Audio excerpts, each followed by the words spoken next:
नमस्कार दोस्तों, स्वागत है आपको ट्रेड विद प्लूटो में। आज है 23 अगस्त 2025। बात करेंगे इस वीडियो में कुछ इंपॉर्टेंट शेयर और कुछ इंपॉर्टेंट अपडेट के बारे में। चलिए कवर करते हैं। अच्छा एक और बात दोस्तों, जिन सब शेयर को लेकर हम आज चर्चा करेंगे वो मेरे तरफ से कोई रिकमेंड नहीं है बाय सेल और होल्ड करने के लिए। सिंपल एक न्यूज़ के बेसिस से आज हम बात करने वाले हैं। चलिए दोस्तों कवर करते हैं। हमारा पहला स्टॉक है वारी रिन्यूएबल। दोस्तों ये आपको पता होगा वारी रिन्यूएबल एनर्जी का कंपनी, रिन्यूएबल टेक्नोलॉजी का कंपनी जो सोलर पैनल बनाते हैं।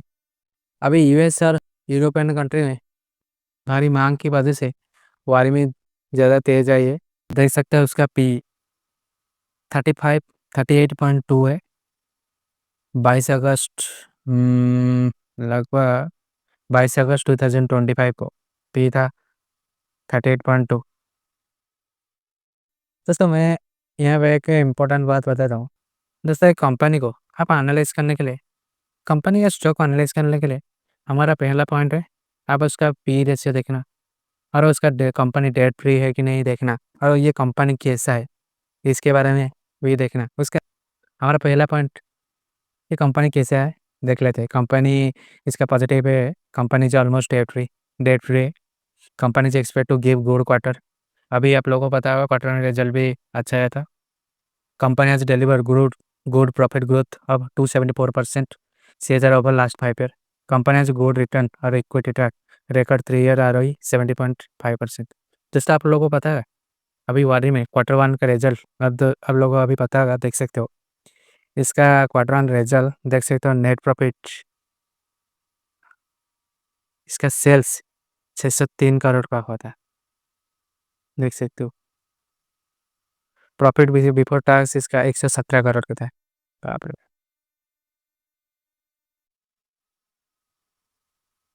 378 करोड़ की सेल्स है इस कंपनी के। इसका एक नेगेटिव पॉइंट है stock is trading 24.3 times its book value. मतलब जितना ज़्यादा इसका कंपनी का ग्रोथ होगा, मतलब जिसको जितना ज़्यादा ऑर्डर मिलेगा उस हिसाब से ही कंपनी ग्रोथ करता है। मतलब ऑर्डर नहीं तो कंपनी भी ठप हो जाता है। जैसे आपको पता होगा 900 पे 6 महीने तक पड़ा रहता है, उसके बाद 1300 तक गया था, जैसे कि देख सकते हो कहाँ गया। अभी भी आपको पता होगा। ये प्राइस पे देख लेते हैं।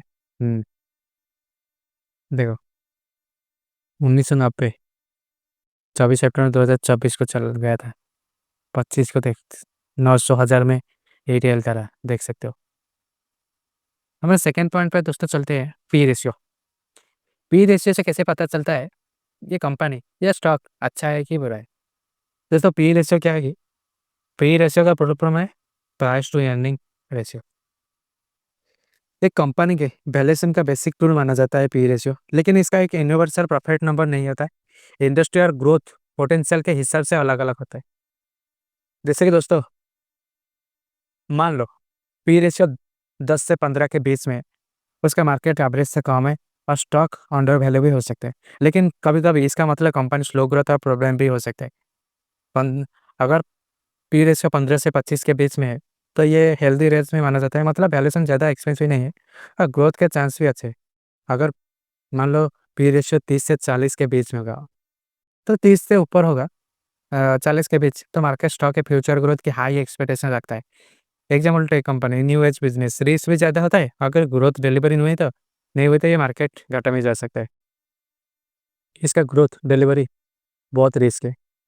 मतलब सिंपल शब्द में बोलो तो पी देखने का मतलब है इन्वेस्टर को ये आइडिया देना कि इस कंपनी का 1 रुपये के प्रॉफिट के लिए तुम्हें कितने रुपये देना पड़ रहा है। अगर एक कंपनी का पी बहुत हाई है, लोग उसका फ्यूचर ग्रोथ ग्रोथ पे भरोसा कर रहे हैं कि नहीं ये देखते हैं। अगर लो है तो अंडर वैल्यू है, ग्रोथ स्लो भी हो सकता है। इसलिए लोग ज़्यादा पी को देख के भरोसा करते हैं कंपनी कैसा है। अगर मान लो यहाँ पे देख सकते हो सबका पी रेशियो 41 43 37 38। देखो डायमंड पावर का 202 कितना स्टॉक है। अभी मैं बोला ना अगर किसी का पी 30 से 40 के बेस में है तो मार्केट स्टॉक से फ्यूचर ग्रोथ की हाई एक्सपेक्टेशन रखता है। मतलब अभी स्टॉक हाई हो गया लेकिन इसका ग्रोथ हाई नहीं हुआ। कंपनी का इन्वेस्टर और रिटेल इन्वेस्टर सोचते हैं कि कंपनी आगे जाएगा, ये कंपनी ऐसा है, आगे का विजनरी बहुत अच्छा है। इसके बेसिस में ये पी रेशियो हाई चला जाता है, जिसके वजह से ये 30 से 40 के अंदर रहना चाहिए, लेकिन उसके ऊपर भी चला जाता है। मान लो मैं एक एग्जांपल के बारे में बताता हूँ, और उसके बाद एक स्टॉक के बारे में बताऊंगा, उसका पी रेशियो 200 या 100 के ऊपर चला गया था। अभी भी है, मतलब उसका कंपनी का ग्रोथ कैसा है और कंपनी कैसा है, उस कंपनी के बारे में चर्चा करेंगे। उससे पहले हम जान लेते हैं, अगर किसी कंपनी का पी रेशियो 105 से 200 के बीच में हो गया, तो इसका मतलब है कि मार्केट उसका एक यानी के लिए 100 से 200 देने को तैयार है। यह आमतौर पे बहुत हाई वैल्यूएशन माना जाता है। मान लो इन्वेस्टर को लगता है कि कंपनी फ्यूचर में अपना प्रॉफिट बहुत फास्ट ग्रो करेगी। एग्जाम्पल, टेक स्टार्टअप, ये भी कंपनी, न्यू फार्मा और R&D प्लेयर, यही सोच के तो इन्वेस्ट करते हैं। जिसके जिसके मायने क्या होता है, स्टॉक का पी रेशियो 100 के ऊपर चला जाता है, 200, कभी कभी 200 के ऊपर भी चला जाता है। अगर कंपनी का ग्रोथ डिलीवरी ना कर पाई तो स्टॉक प्राइस जल्दी भी गिर सकता है। मान लो पी रेशियो जाते जाते 100 या 200 जाते जाते किसी स्टॉक का प्राइस अगर 400 था, पी रेशियो 100-200 चला गया, तो उसका वैल्यूएशन भी उसी हिसाब से जाना चाहिए। लेकिन वैल्यूएशन ना जाके उसका उसका स्टॉक प्राइस हाई वैल्यूएशन हो गया, मतलब अभी जो 400 होना चाहिए था, 405, 420 से 500 थोड़ा थोड़ा रेंगते रेंगते जाना चाहिए था। लेकिन सडनली क्या हुआ, कंपनी का विजनरी का टारगेट रखते हुए इतना इन्वेस्टर ने इन्वेस्ट किया कि वो 400 का प्राइस का स्टॉक 1000 तक पहुंच गया, जिस वजह से इसका पी रेशियो 100 या 200 भी चला जाता है।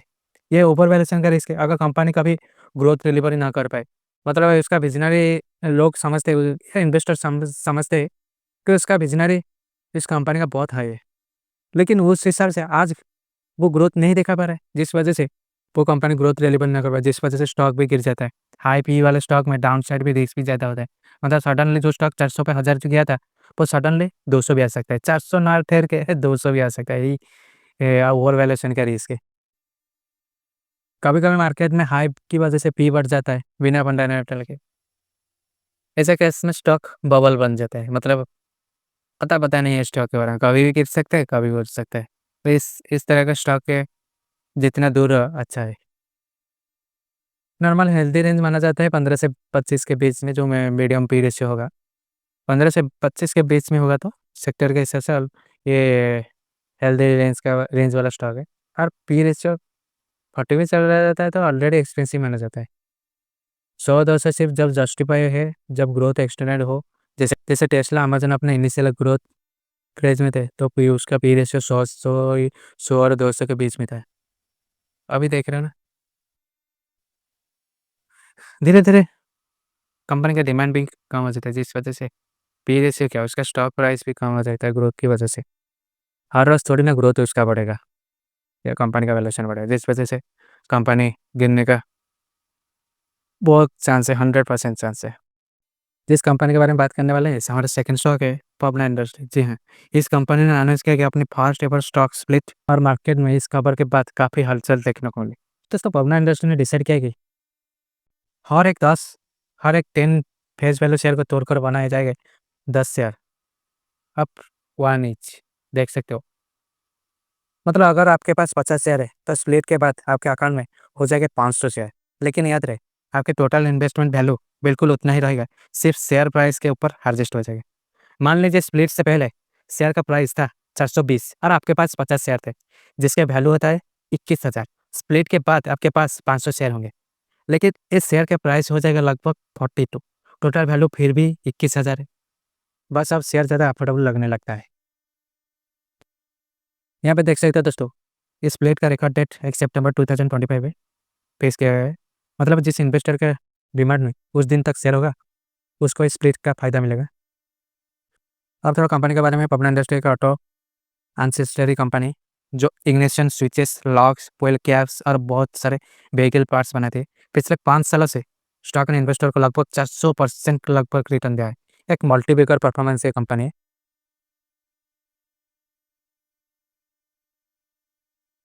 स्प्लिट के अनाउंसमेंट के तुरंत बाद स्टॉक में तेज रैली देखने को मिली। 3 दिन में स्टॉक लगभग 14% चढ़ गया और अभी 410 से 430 के बीच में ट्रेड कर रहा है। लेकिन दोस्तों उसका एक चीज़ ध्यान देने लायक है, उसका वैल्यूएशन देख सकते हो पपना का पी रेशो अभी 105 के पास है 22 अगस्त को, जो काफ़ी ज़्यादा है। मतलब स्टॉक महंगा लग रहा है। हाँ, लॉन्ग टर्म स्टोरी अच्छी है, कंपनी अपना एक्सपेंशन भी कर रहा है जेवर एयरपोर्ट के पास लैंड लेकर, लेकिन शॉर्ट टर्म में वोलेटाइल रह सकती है। तो दोस्तों पबना इंडस्ट्री का ये स्टॉक स्प्लिट है कि स्टेज पे है, जिससे स्टॉक और ज़्यादा इन्वेस्टर के लिए एक्सेसिबल हो जाएगा। आपका क्या लगता है?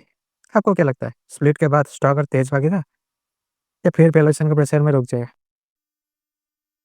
पानी का पॉजिटिव देखा जाए तो reduced company has reduced debt, थोड़ा थोड़ा करके डेट फ्री हो रहा है। लेकिन नेगेटिव पॉइंट बहुत सारे, जैसे कि देख सकते हो stock is trading 3.09 times its book value. फिर तो company is reporting profits, it is not paying out dividend. मतलब डिविडेंड की कंपनी नहीं दे रही। Company has low interest coverage ratio, company has deliver poor sales growth of 11.4% over past 5 years, low return equity of 10.7%। Promoter holding has decreased over last year, -8.94%. Working capital days have increased from 16.7 days to 130 days. देख सकते हो दोस्तों, देख रहे हो दोस्तों, बोला था ना किसका प्रीज अगर 100 के ऊपर हो जाए तो यही हाल होता है। कंपनी ग्रोथ देने में प्रॉब्लम हो रहा है, पोर सेल्स ग्रोथ है, डिविडेंड नहीं दे पा रहा है। मतलब कोई प्रॉफिट होगा तो डिविडेंड देगा ना, एक्स्ट्रा प्रॉफिट होगा तो डिविडेंड देगा ना। जो भी प्रॉफिट हो रहा है उसी कंपनी में घुसा दे रहा है, देख सकते हो। सेल्स 60.40 पिछले क्वार्टर के मुकाबले कम है, देख सकते हो। प्रॉफिट बिफोर टैक्स माइनस में है, नेट प्रॉफिट माइनस में है। देखा, बोला था ना पी रेशियो ज़्यादा होगा तो क्या होगा, स्टॉक तो बढ़ रहा है लेकिन कंपनी का ग्रोथ और वैल्यूएशन नहीं बढ़ रहा है। बोला था पहले, किसी का पी रेशियो ज़्यादा होगा 100 के ऊपर तो यही वाला होगा।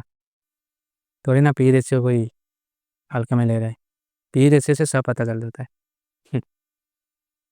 बैलेंस शीट देखा जाए तो other asset 174, total asset 279 crore March 2025 पे था। कैश फ्लो कितना हाथ में कैश है, कैश फ्रॉम ऑपरेटिंग एक्टिविटी ज़्यादा कैश नहीं है साला, इतना कम।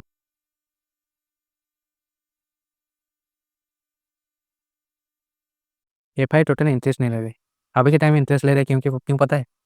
क्योंकि स्टॉक ने अभी स्प्लिट अनाउंसमेंट किया है, देख सकते हो। कंपनी में तेजी आया है, इस वजह से थोड़ा सा एफआई ने चाहत दिखाई है, थोड़ा मुनाफा कमाया जाए ना। एफआई का यही मतलब है फॉरेन इन्वेस्टर का। प्रोमोटर का होल्डिंग है 61.50, प्रोमोटर का तगड़ी होल्डिंग है। पब्लिक का बाप रे बाप, जहाँ पे पब्लिक का ज़्यादा हो गया ना 20%, तो वहाँ पे माल फंसता है, देख सकते हो। इतना पब्लिक का नहीं होना चाहिए। पब्लिक क्यों इसमें इंटरेस्ट ले रहे, इसी वजह से स्टॉक अनाउंसमेंट की वजह से -83% की गिरावट है। 442 का शेयर प्राइस है, देख सकते हो।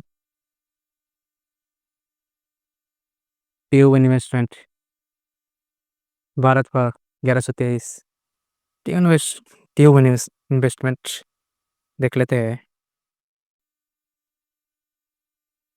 एक टाइम पे ट्यूब इन्वेस्टमेंट 4000 में खरीदा था,